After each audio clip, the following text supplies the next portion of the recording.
जय श्रीकृष्ण. हिंदू संस्कृतीप्रमाणे हा मराठी माघ महिना चालू आहे आणि माघ महिन्यामध्ये छोटे मोठे आपले सण येतात. त्यामधलं वसंत पंचमी आपण साजरी केली.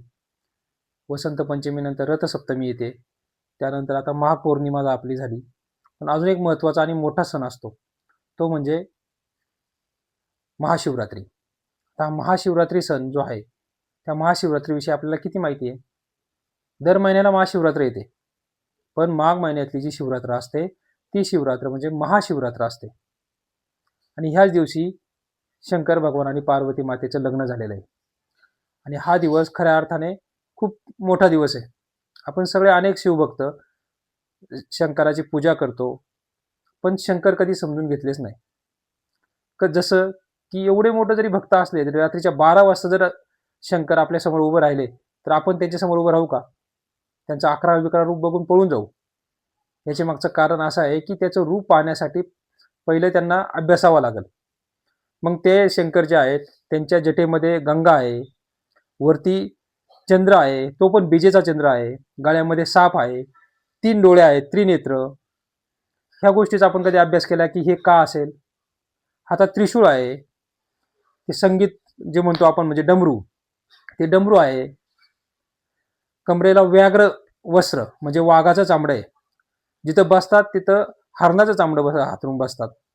त्यांचा जो वाहन आहे तो नंदी आहे. म्हणजे या सगळ्या गोष्टींचा जेव्हा विचार करू ना तेव्हा आपल्याला कळून का, जो का आहे ना, क्वेश्चन मार्क ची जिज्ञासू वृत्ती आपल्यात निर्माण झाली पाहिजे की हे का, ते का, ते का.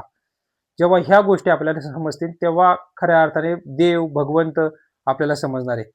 भगवंताने काय या सगळ्या गोष्टी आपल्या जवळ केल्या असतील? म्हणून ह्या जर गोष्टी आपल्याला जवळ करायच्या असतील किंवा समजून घ्यायच्या असतील तर त्यासाठी आपल्याला भगवंताच्या ह्या गुणांचा अभ्यास झाला पाहिजे. पण असं होत नाही. आपण फक्त उपवास धरतो, महाशिवरात्र साजरी करतो, परंतु नुसतं उपवास धरून होणार नाही, तर शंकराला समजून घ्यावं लागेल. म्हणून ह्या शिवरात्रीला आपण प्रयत्न करू की बाबा हे शंकराचं रूप असं अकराळ विकराळ आहे, जे शिव म्हणजे कल्याण, शिव म्हणजे शक्ती, शिव म्हणजे शौर्य आणि शिव म्हणजे औदार्य, शिव म्हणजे वैराग्य. कितीतरी शिवाचे अर्थ आहेत. ह्या सगळ्या गोष्टी आपल्याला समजून घ्याव्या लागतील. आणि म्हणून शिव म्हणजे शून्य, चिदानंद रूपम शिवोहम शिवोहम असं होता आलं पाहिजे. जी 12 ज्योतिर्लिंग आहेत ना, सौराष्ट्रे सोमनाथमचे श्रीशैल्य मल्लिकार्जुनम उजनीयम महाकालम ओंकारम अमलेश्वरम परल्यम वैद्यनाथमचे डाकिन्य भीमशंकरम सेतु वंदे तू रामेशम नागेशम दारुकावने वाराणस्यात विश्वेशम त्र्यंबकम गौतमी जाते. हे आपल्याला माहिती झालं पाहिजे, तर खऱ्या अर्थाने आपल्याला शिवरात्र